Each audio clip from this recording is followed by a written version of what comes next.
65 anos, a gente tem que dar uma caprichada, né, para poder enxergar legal. Isso. 1 Coríntios capítulo 12, versos 12 e 13.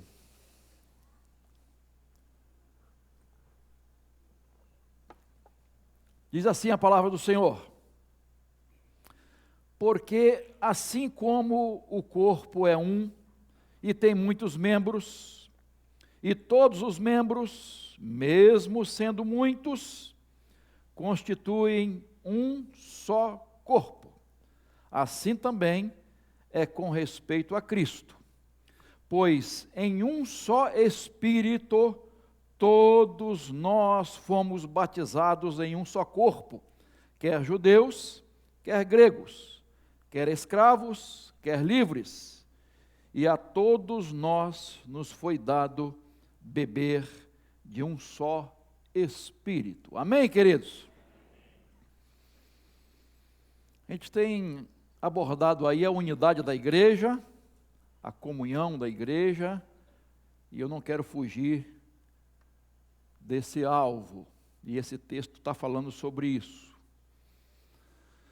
A igreja é comparada por Paulo a uma família, a um exército, a um templo, a uma noiva, mas a figura predileta de Paulo para comparar a igreja é a um corpo. Um corpo. É a figura que é mais completa para entendermos como a igreja funciona. E o corpo é uno. Essa é a sua principal característica, a unidade do corpo. Estou falando de corpo humano, comparando a igreja. Em Cristo, nós somos um corpo, mesma família, mesmo povo, separado e remido pelo Senhor.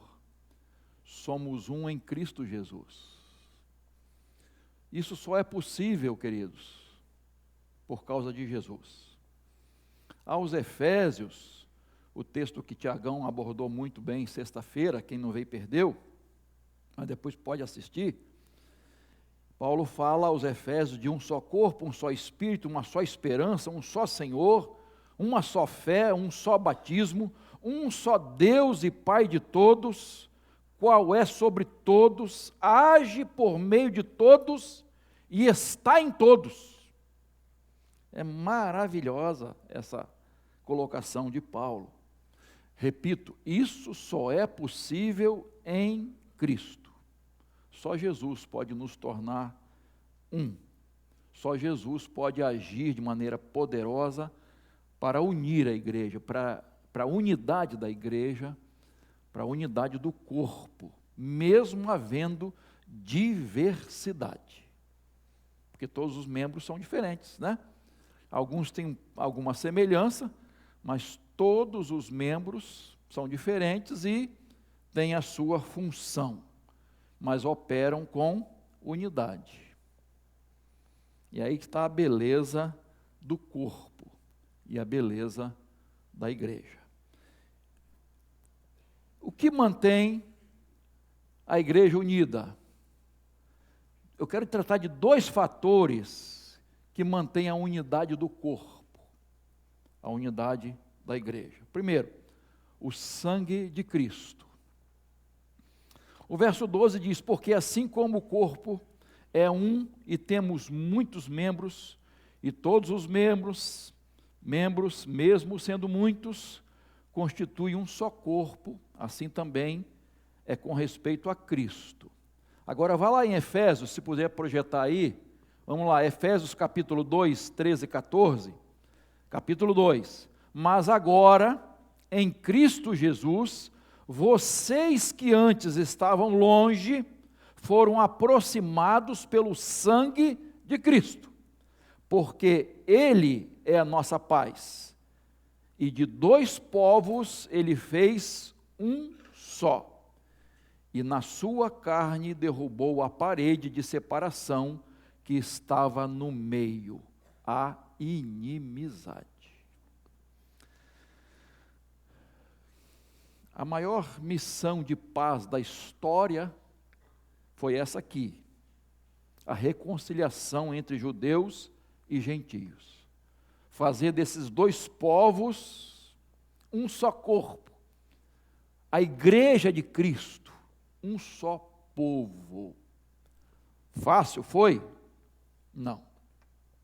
Vocês sabem muito bem que durante séculos, judeus e gentios ficaram separados, odiados, e eram muito diferentes nas leis, na religião, na indumentária e também na dieta alimentar. Tudo isso separava judeus e gentios.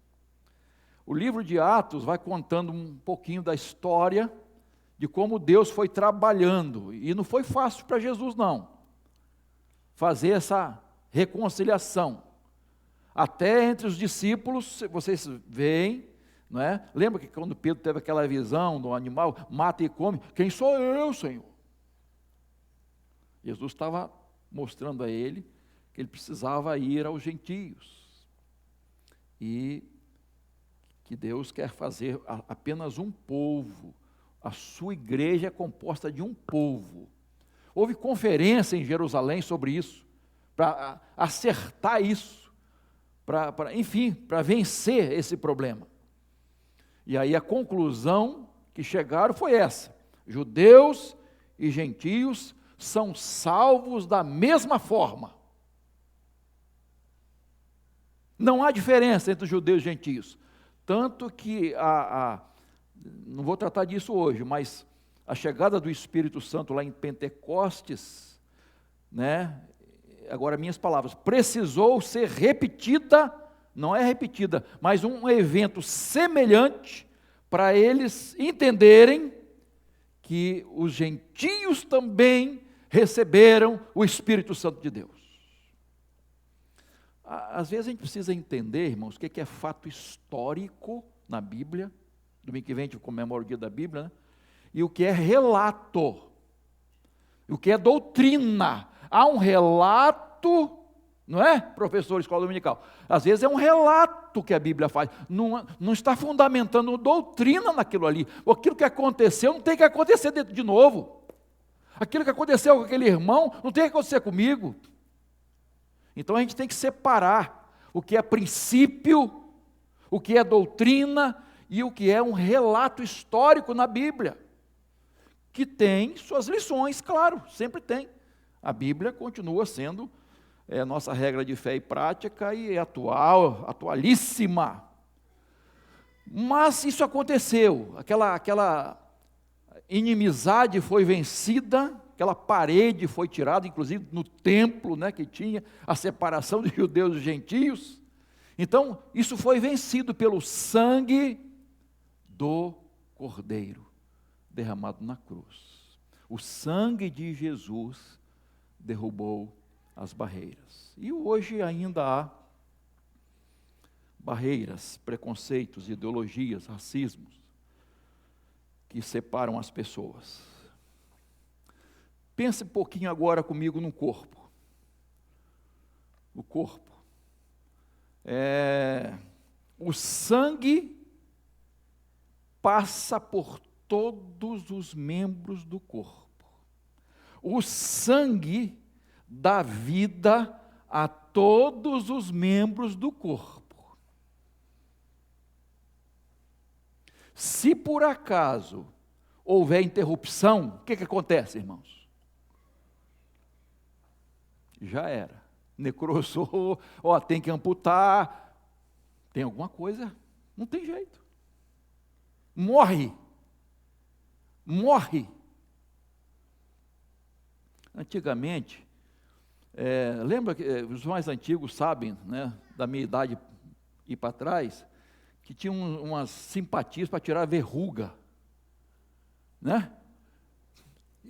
Pega um pau de leite lá, um negócio assim, faz assim e joga para trás, ou alguma coisa assim. Mas eu lembro, a Ana Cristina lembrou, aí fazia assim, pegava uma linha de fio dental, amarrava, isto é, estrangulava a verruga, e deixa, amarra e deixa, ela vai cair. A minha mãe tinha assim umas pelinhas penduradas, não sei quem tem, né? Tem uma verruguinha assim. Era só fazer isso e caía tudo. Por quê? Cortou o quê? O sangue. Sem sangue morre. Um membro que está afastado, fora do corpo, morre. É que nem lá em João 15, quando Jesus falou da figueira, videira verdadeira. O que acontece? Se um galho for tirado, ele não só não vai dar fruto não, ele vai morrer. Só vai servir para o fogo. Então, meus irmãos, fora do corpo, morte. Sangue é vida. E é esse elemento importante que une, que dá vida, que unifica a igreja, o sangue de Jesus. O sangue de Jesus. Queridos, o que torna uma pessoa membro do corpo de Jesus? O sangue de Jesus. O que torna a pessoa membro da igreja? O sangue de Jesus.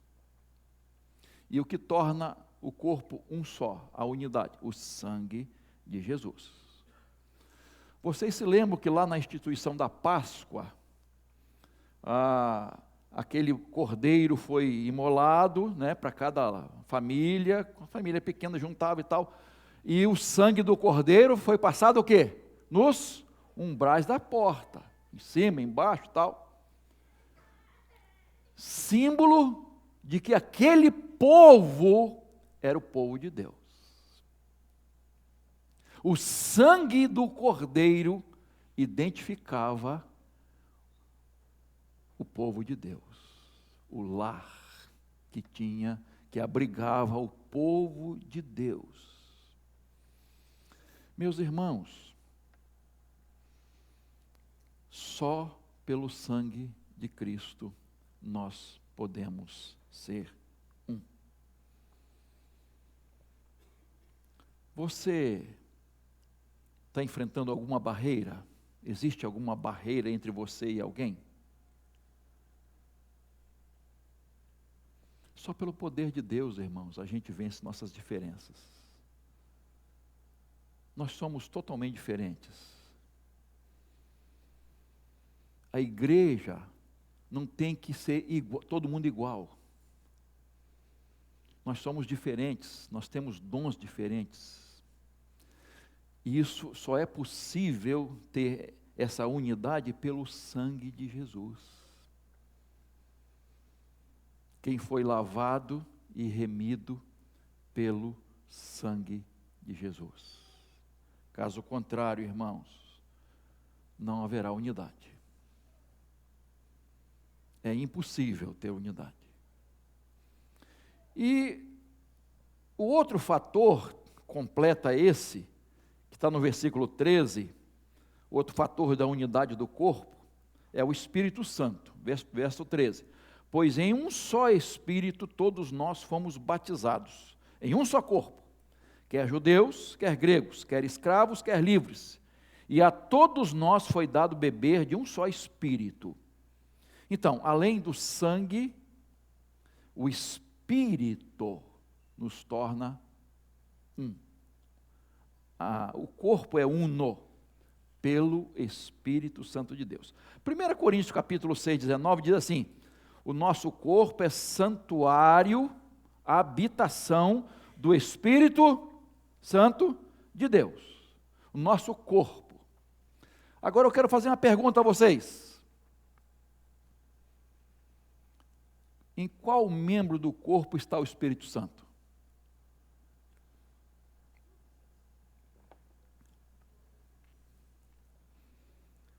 em qual membro do nosso corpo é santuário, em qual membro do nosso corpo está o Espírito Santo?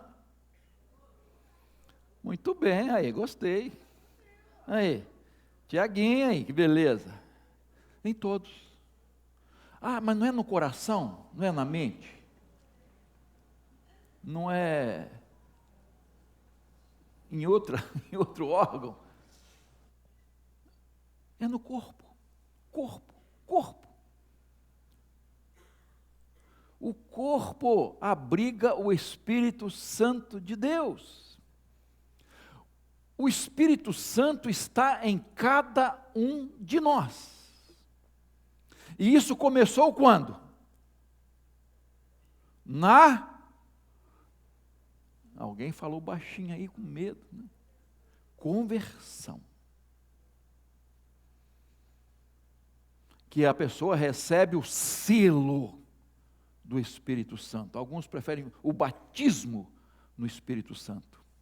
Quando a pessoa entra para o corpo, faz parte do corpo, ela é salva em Cristo Jesus, ela é selada com o Espírito Santo, ou pelo Espírito Santo, como alguns preferem. Então, queridos, o Espírito Santo de Deus introduziu você e eu no corpo de Cristo.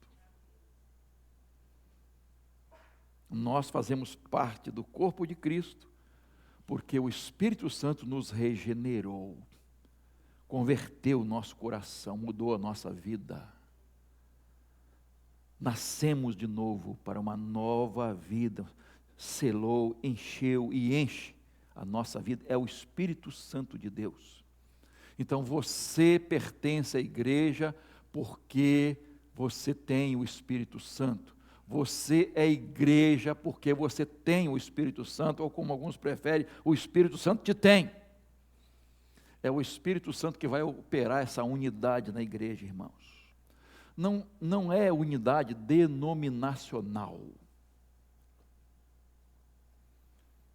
de religiões.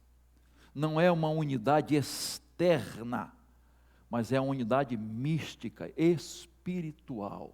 Nós precisamos entender isso, queridos. Vou dar um exemplo.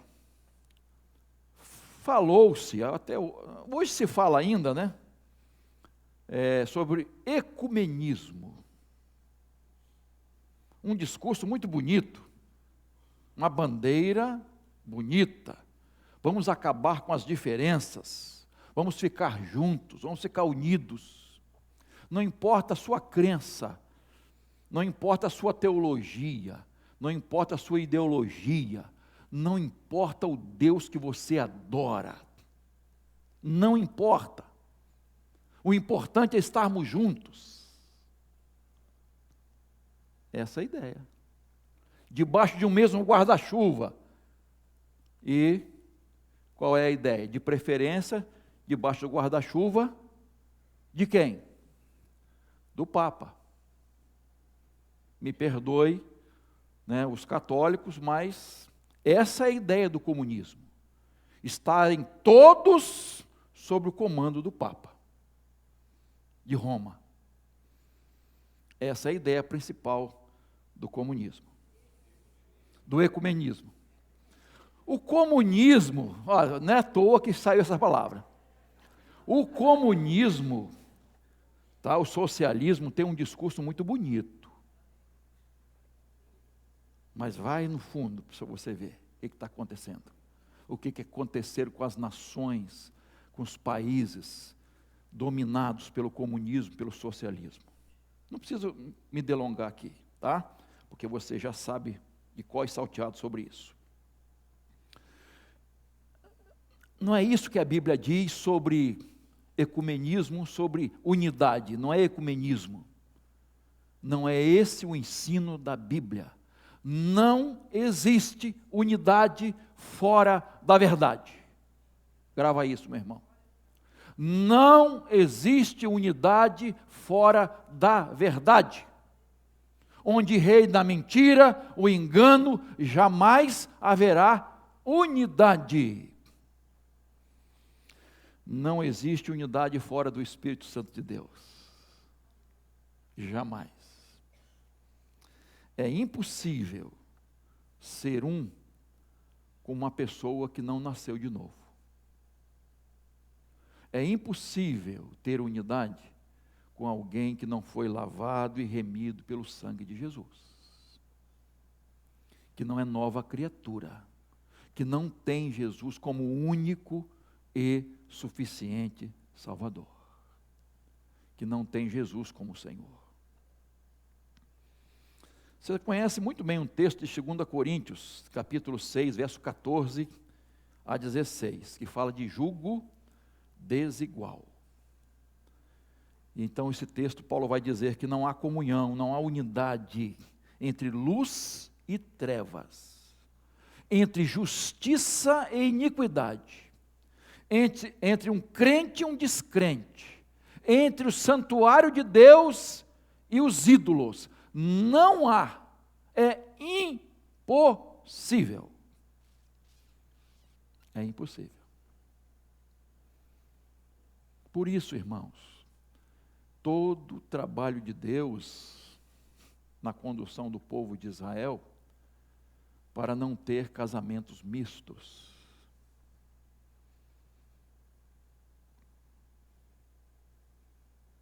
Preservar a fé, a unidade do povo.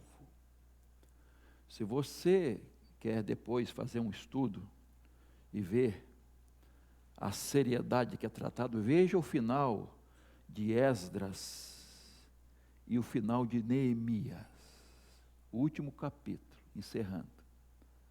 Veja o que aconteceu para eles trazerem de volta a unidade com aqueles que, muitos que tinham feito casamentos com pessoas que não eram do povo de Deus e tinham filhos. A gente fica até meio assustado. Veja lá, depois em casa. Isto é sério, queridos. A unidade só é possível entre os salvos em Cristo Jesus.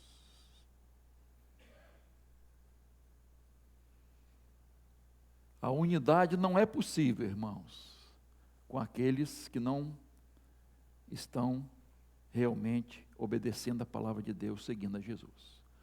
Por exemplo, na igreja de Corinto, vocês sabem muito bem, quantas vezes já falamos sobre isso, que eles estavam sem unidade, não havia comunhão, até na hora da ceia, na festa do amor, né, que tinha comes e bebes, e também na hora da celebração da ceia.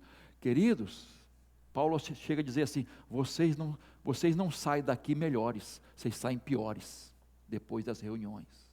Eu não tenho nada que elogiar vocês, pelo contrário, vocês são crianças, vocês não cresceram. Porque havia o que? Partidarismo, divisão. Enquanto Jesus não for Senhor da vida da pessoa, ela não participa, ela não é membro do corpo de Cristo. Irmãos, isso é básico. Mas pastor, como é que eu vou saber? Você não vai. É difícil.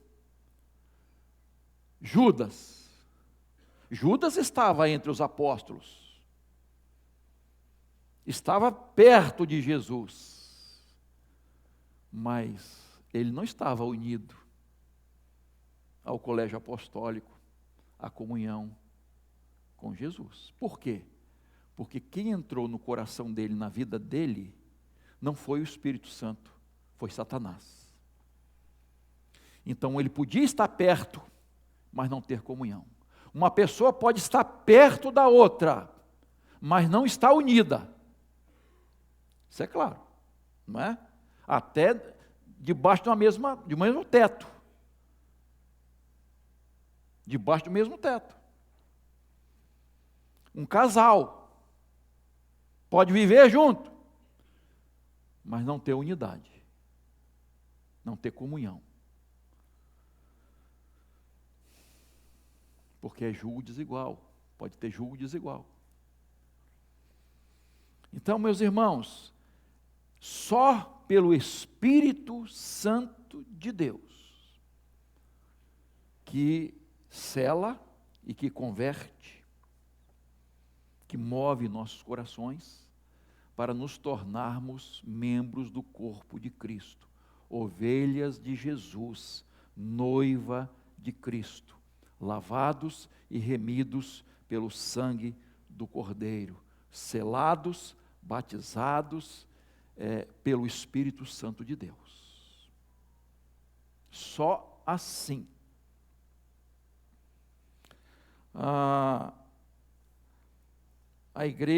Essa igreja una, essa igreja remida, um dia será arrebatada. O noivo vem buscar sua noiva, Jesus vem buscar sua igreja. A igreja militante será a igreja triunfante, será glorificada. Os salvos mortos vai acontecer o quê? Vão ressurgir.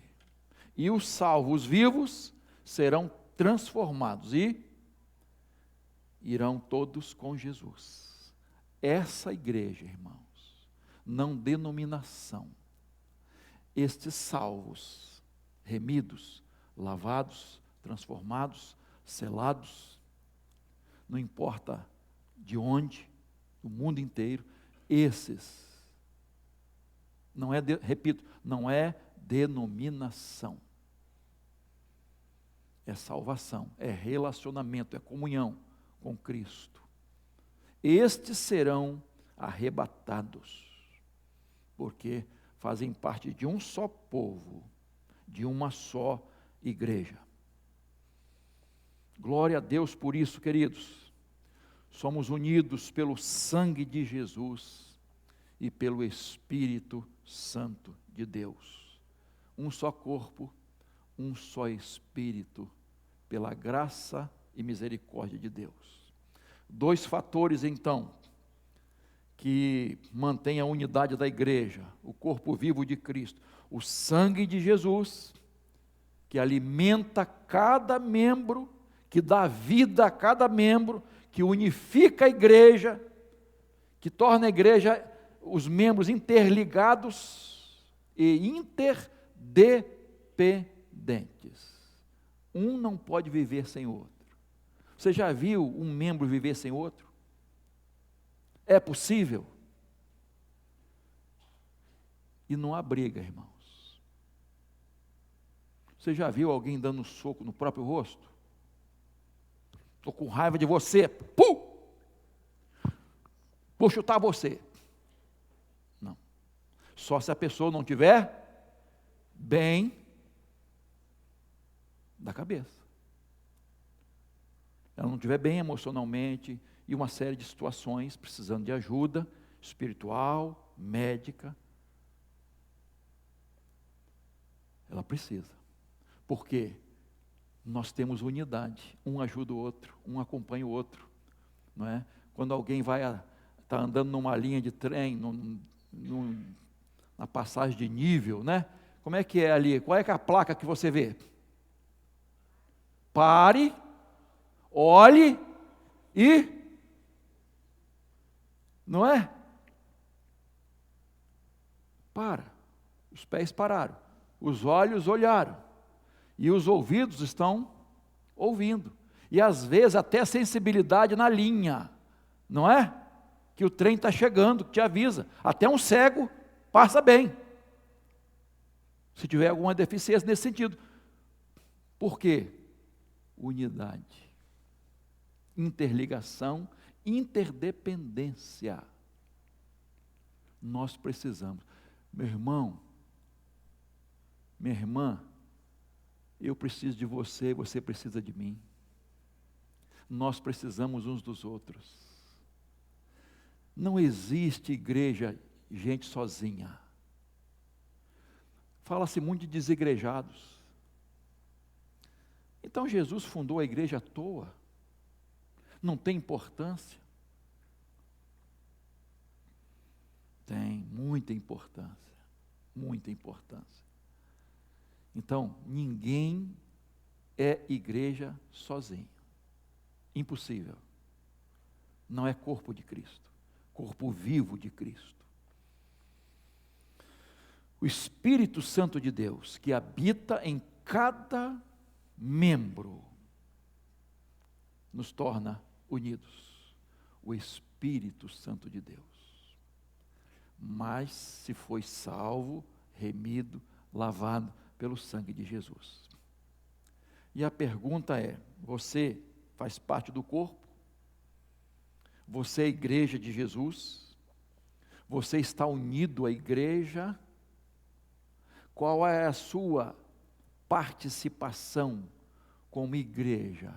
A sua responsabilidade, o seu compromisso como igreja?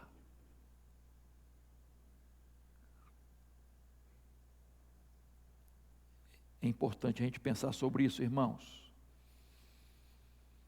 Se você estiver querendo se separar ou se separando, cuidado. A igreja constituída por Jesus, organizada por Jesus, porque ela é muito importante na nossa vida. Participa da igreja. Jesus vem buscar a sua igreja. Todos os salvos e remidos pelo sangue do Cordeiro e selados pelo Espírito Santo de Deus. Amém? Que Deus nos ajude